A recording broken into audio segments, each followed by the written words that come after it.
Saint Martin বাংলাদেশের মূল ভূখণ্ড থেকে সেন্ট মার্টিন বাংলাদেশের মূল ভূখণ্ড থেকে প্রায় ১৩ কিলোমিটার দক্ষিণে বঙ্গোপসাগরের বুকে ছবির মতো সুন্দর এই দ্বীপটি বাংলাদেশের একমাত্র প্রবাল দ্বীপ। চারদিকে স্বচ্ছ নীল জলরাশির মাঝে জীবিত মৃত অসংখ্য প্রবাল পাথর দ্বারা বেষ্টিত দ্বীপটিতে একসময় অনেক নারিকেল পাওয়া যেত বলে স্থানীয়রা এর নাম দিয়েছিল নারিকেল জিঞ্জিরা, যা আজ আমাদের কাছে সেন্ট মার্টিন নামে পরিচিত। 2 রাত 3 দিনের ভ্রমণ অভিজ্ঞতাকে কাজে লাগিয়ে আপনাদের জন্য সেন্ট মার্টিনকে নিয়ে সাজিয়েছি আমাদের আজকের এই ভ্রমণ গল্প, যেখানে ঘুরে দেখেছি সেন্ট মার্টিনের এক প্রান্ত থেকে অন্য প্রান্ত, বাংলাদেশের অন্তিম সীমান্তের সূর্য উদয় থেকে শুরু করে ঘুরে দেখেছি সেন্ট মার্টিনের মূল ভূখণ্ড থেকে বিচ্ছিন্ন হওয়া অসম্ভব সুন্দর একটি প্রবাল দ্বীপ। দেখেছি এখানকার জেলেদের জীবনযাপন, জেনেছি তাদের জীবনের গল্প, উপভোগ করেছি এখানকার কাটানো প্রতিটা মুহূর্ত। এখানকার বিকেলের সূর্যাস্তটা যেন শিল্পীর হাতে আঁকা এক মায়াবী ক্যানভাস। এছাড়াও আপনাদের সকলের কথা বিবেচনায় নিয়ে থেকেছি একদম বিচের পাড়ে অবস্থিত বাজেট এবং প্রিমিয়াম ক্যাটাগরির 2টি রিসোর্টে, জানাবো তার বিস্তারিত অভিজ্ঞতা। আজকের এই ভিডিওর মাধ্যমে আপনাদের দেখানোর চেষ্টা করব সেন্ট মার্টিনের এক অন্যরকম নৈসর্গিক সৌন্দর্যে এবং দেওয়ার চেষ্টা করব এই সেন্ট মার্টিন ভ্রমণের একটি পূর্ণাঙ্গ ভ্রমণ গাইডলাইন। তাই ধৈর্য সহকারে সম্পূর্ণ ভিডিওটি দেখার আমন্ত্রণ জানিয়ে শুরু করছি আমাদের আজকের ভ্রমণ গল্প মায়ার দ্বীপ এই সেন্ট মার্টিনকে নিয়ে।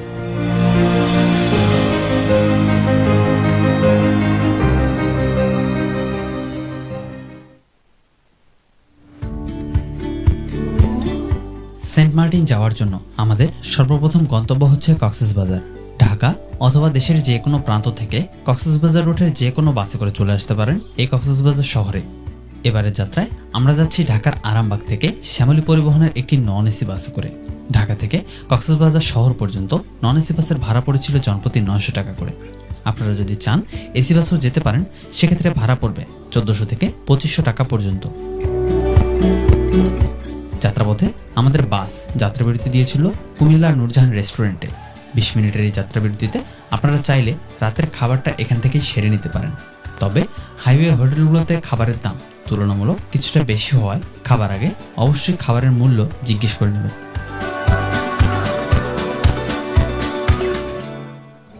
হ্যালো এভরিওয়ান, আসসালামু আলাইকুম। রাইট নাও আমি আছি কক্সবাজারের ডলফিন মোড়ে। এত সকাল সকাল আসার কারণটা হচ্ছে আমাদের শিপ হচ্ছে সকাল 6টায়, তো নুনিয়াছড়া জেটিঘাট থেকে আমাদের শিপটা ছেড়ে যাবে। দ্যাটস ওয়াই আর কি এত সকাল সকালে সে এখানে পৌঁছানো। এখন আমরা এখান থেকে সকালে নাস্তাটা সেরে নিয়ে চলে যাবো হচ্ছে নুনিয়াছড়া জেটিঘাটে, যেন কোনোভাবে আমাদের শিপটা আজকে মিস না হয়। জনপ্রতি 115 টাকা দিয়ে সকালের নাস্তাটা সেরে নিই শালিক রেস্টুরেন্ট থেকে। সকালের নাস্তা শেষে 100 টাকা অটো ভাড়া দিয়ে ডলফিন মোড় থেকে চলে আসি নুনিয়াছড়া জেটিঘাটে, যেখানে মূলত অপেক্ষা করছে আমাদের আজকের কাঙ্ক্ষিত শিপ MV-12 আউলিয়া। সো গাইস, আমরা কিন্তু অলরেডি চলে আসছি নুনিয়াছড়া জেটিঘাটে। এই যে আমাদের সামনে শিপটা দেখতে পাচ্ছেন 12 আউলিয়া শিপ, এটাই মূলত আজকে এটাতে করে আমরা চলে যাব সেন্ট মার্টিনের উদ্দেশ্যে, বাংলাদেশের একমাত্র প্রবাল দ্বীপ। সো চলুন আর দেরি না করে আমরা শিপে উঠি, কারণ অলরেডি বেশ কয়েকবার আমাদেরকে অ্যালার্ট করা হয়েছে যে শিপ দ্রুত ছেড়ে দিবে, কারণ আমরা একটু লেট করে ফেলছি 5-10 মিনিটের মতো। তো যাই হোক, চলুন ওঠা যাক এখন।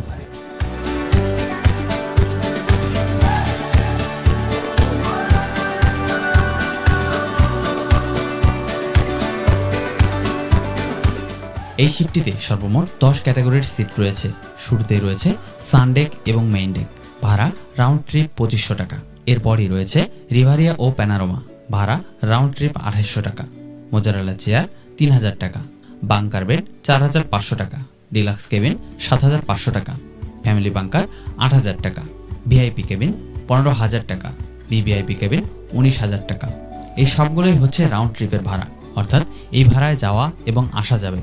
এবার আসেন ট্রাভেল পাসের ব্যাপারে। ট্রাভেল পাসের জন্য আপনাকে আলাদা করে কিছুই করতে হবে না। কক্সবাজার সেন্ট মার্টিন রোডে চলাচলকারী অনুমোদিত যে কোনো শিপের টিকিট কাটলেই পেয়ে যাবেন ট্রাভেল পাস। এই শিপের একদম পিছন সাইডে একটা ক্যান্টিন পেয়ে যাবেন আপনারা। মূলত এখানে থেকে আপনারা কিছু খাবার চাইলে কিনে খেতে পারবেন।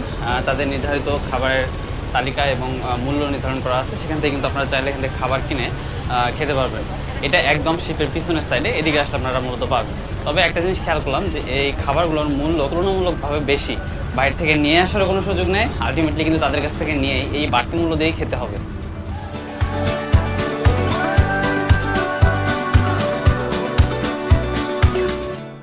সো গাইস, এই মুহূর্তে কিন্তু আমি দাঁড়ায় আছি আমাদের শিপের একদম সামনে। আর কিছুক্ষণের ভিতরে আমাদের শিপটা মূলত ঘাটে নোঙর করা হবে, তার জন্য প্রস্তুতি চলছে।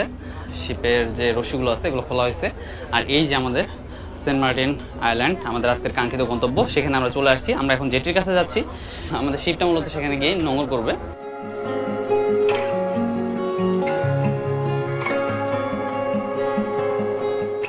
ফাইনালি আমরা কিন্তু সেন্ট মার্টিন এসে পৌঁছে গেছি। এখন বাজে সময় 11:30। দ্যাট মিনস আমাদের 5.5 ঘন্টার মধ্যে একটা সময় লাগছে। আর এই যে দেখতে পাচ্ছেন আমার সামনে, এটা হচ্ছে কর্ণফুলী ক্রুজ, আর এটা হচ্ছে এমভি বারাউলি। আমরা মূলত এমভি বারাউলিতে এসেছি। কর্ণফুলী ক্রুজটা আমাদের 5 মিনিট আগে ছেড়েছিল, বাট এসেছে 5 মিনিট লেটে। তো যাই হোক, সবগুলো ওই 6টার আশপাশেই ছাড়বে। আর মূলত আপনাকে টাইমটা জানাই দিবে তারা SMS করে, যে আজকে কখন ছাড়বে না, সেসব বিষয়ে জানাই দিবে। তো এখন আমরা মূলত এই সেন্ট মার্টিনের যে জেটি আছে, সেই জেটি ধরে এখন সেন্ট মার্টিনের বাজারের দিকে যাব। সেন্ট মার্টিন জেটি ঘাট থেকে আমরা মূলত সেন্ট মার্টিন বাজারের যে ডান সাইডের রাস্তাটা রয়েছে সেটা ধরে চলে আসছি একদম উত্তর বিচে, যেখানে মূলত এরকম একটা সুন্দর বিচ পেয়ে যাবেন, কোলাহল মুক্ত একদম বিচ। আমরা মূলত আজকে এই উত্তর বিচটা এক্সপ্লোর করব, অ্যান্ড নেক্সট 2 দিন পশ্চিম বিচ, পূর্ব বিচ এবং দক্ষিণ বিচ এক্সপ্লোর করে দেখব। সো প্রথম দিন থাকার জন্য আমরা মূলত এই বিচের একদম পারে বিচ ভিউ একটা রুম নিয়েছি। মূলত রুমে ঢুকে এখানে একটা টেবিল পেয়ে যাবেন, যেখানে আমরা অলরেডি আমাদের ব্যাগ ট্যাগ রেখে ফেলছি। আর এখানে একটা চেয়ার আছে, এখানে একটা মিরর, ফ্রেশ হওয়ার জন্য একটা বেসিন আছে, কাপড় রাখার জন্য হ্যাঙ্গার আছে। আর এই তো খুবই ছিমছাম। আর এখান থেকে বসে বসেই কিন্তু আপনি বিচের সৌন্দর্য উপভোগ করতে পারবেন। দেখুন, সো এই সুন্দর রুমটি আমরা আসলে আজকে থাকার জন্য রেন্ট করেছি। তো চলুন, এখন দুপুর অলরেডি হয়ে গেছে, সকাল থেকে তেমন একটা খানা দানা হয় নাই। এখন আমরা চলে যাব খাবারের জন্য, তার আগে গোসল করব এই বিচে।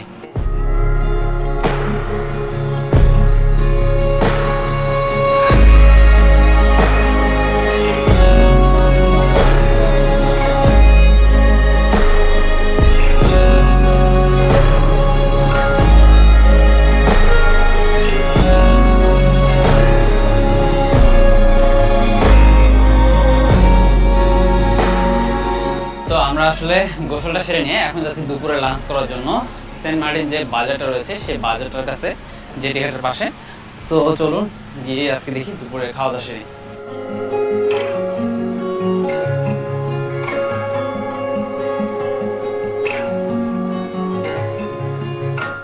সো দুপুরের খাবারটা শেষ করে আমরা আমাদের রিসোর্টে এসে আমাদের যে উত্তর বিচটা রয়েছে সেই উত্তর বিচ ধরে হাঁটছি। পাশে হচ্ছে কেয়াবন, যেটা দেখতে আসলে সত্যি অনেক সুন্দর লাগতেছে।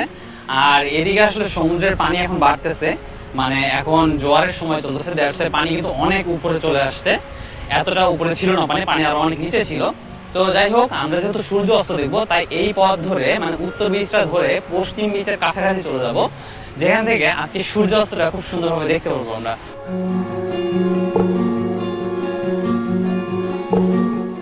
পথ ধরে হাঁটার সময় কিন্তু আপনারা এরকম অনেক বিচ বেঞ্চও পেয়ে যাবেন, যেগুলো থেকে আপনারা বসে রিল্যাক্স করতে পারবেন, এন্ড সমুদ্র একসাথে উপভোগ করতে পারবেন। তো আমরা কিন্তু দেখতে দেখতে চলে আসছি উত্তর বিচের একদম মাথায়, যেখানে কিছু মৃত প্রবাল রয়েছে। এটা খুবই ক্ষুদ্র পরিমাণে, এর থেকে আরো বেশি প্রবাল রয়েছে দক্ষিণের দিকে, অর্থাৎ দক্ষিণ বিচের দিকে।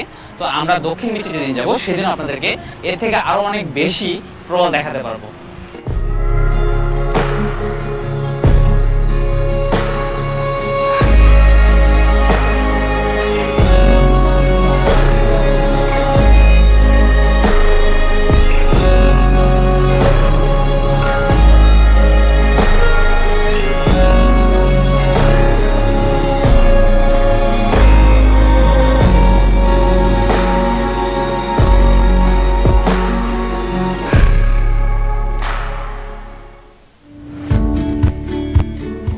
সেন্ট মার্টিনের রাতের সৌন্দর্য দেখতে আবারও চলে আসি জেটি ঘাটের পাশে অবস্থিত সেন্ট মার্টিন বাজারে। সন্ধ্যার পর থেকেই বদলে যেতে থাকে এখানকার পথঘাটের চিত্র। প্রতিটি রেস্তোরাঁর সামনে আগুন জ্বালিয়ে পর্যটকদের আকর্ষণ করতে ব্যস্ত এখানকার প্রতিটি দোকানদার। সাজিয়ে রাখা হয়েছে হরেক রকমের সামুদ্রিক মাছ। দেখে শুনে দাম দর করে চাইলে আপনিও রাতের খাবারটা সেরে নিতে পারেন এসব সামুদ্রিক মাছের বারবিকিউ দিয়ে। টাটকা মাছের পাশাপাশি এখানে রয়েছে বিভিন্ন সামুদ্রিক মাছের ছোট বড় সাইজের হরেক রকমের শুটকি। চাইলে দেখে শুনে আপনিও কিনে নিতে পারেন এসব সামুদ্রিক মাছের শুটকি। তবে এসব কিনতে আপনাকে অবশ্যই পটু হতে হবে দামাদামিতে।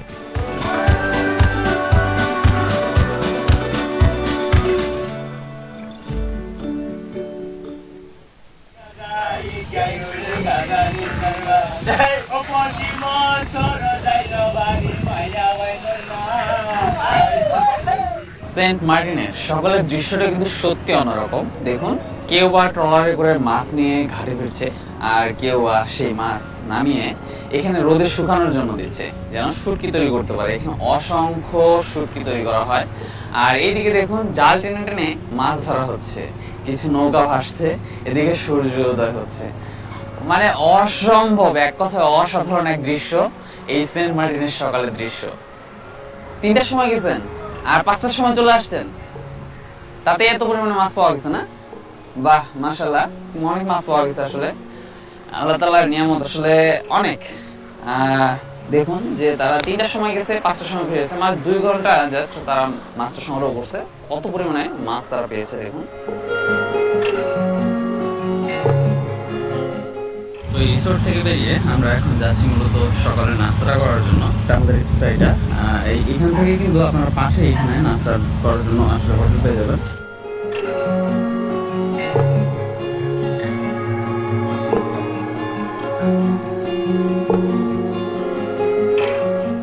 আমরা সকালে নাস্তাটা সেরে সেন্ট মার্টিন বাজার থেকে একটা সাইকেল ভাড়া করে নিয়েছি, যেটা ঘন্টার প্রতি 40 টাকা পড়ছে। তো এই সাইকেলটা নিয়ে আমরা মূলত আজকে উত্তর বিচটা কভার করব, কারণ এই বিচগুলো সাধারণত অনেক বড়, যেহেতু 8 কিলোমিটারের একটা বিচ, সেই বিচটাকে কভার করতে গেলে আপনি কিন্তু পায়ে হেঁটে কভার করতে পারবেন না। এর জন্য হয় অটোতে যেতে হবে, নয়তো এরকম সাইকেল আছে, অথবা চাইলে কিন্তু আপনি মোটর সাইকেল আছে, সেই মোটর সাইকেলও ভাড়া করতে পারবেন জেটি ঘাটের কাছ থেকে।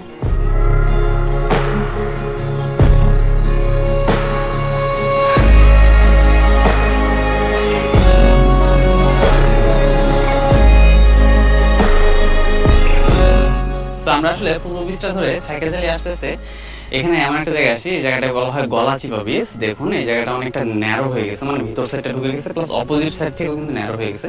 তো এখানে অসংখ্য কেয়া গাছ আছে। মূলত সেন্ট মার্টিন আগে এই কেয়া গাছ দিয়ে পরিপূর্ণ ছিল, এখন কালের বিবর্তনে আসলে আস্তে আস্তে এই কেয়া গাছগুলো ধ্বংস হয়ে যাচ্ছে, মানে আর ওইভাবে বিস্তার লাভ করতেছে না। এছাড়াও এই পথ ধরে যাওয়ার সময় চোখে পড়বে অসংখ্য নারকেল গাছ। একসময় এখানে এতটাই নারকেল পাওয়া যেত যে স্থানীয়রা এর নাম দিয়েছিল নারকেল জিঞ্জিরা, যা আজ প্রায় বিলুপ্তির পথে। এখানে নারকেলের স্বল্পতা এতটাই দেখা দিয়েছে যে প্রতি পিস নারকেল বা ডাব কিনে খেতে হচ্ছে 200 থেকে 250 টাকা দরে। এছাড়াও চোখে পড়বে স্থানীয় জেলেদের নানান কর্মব্যস্ততা।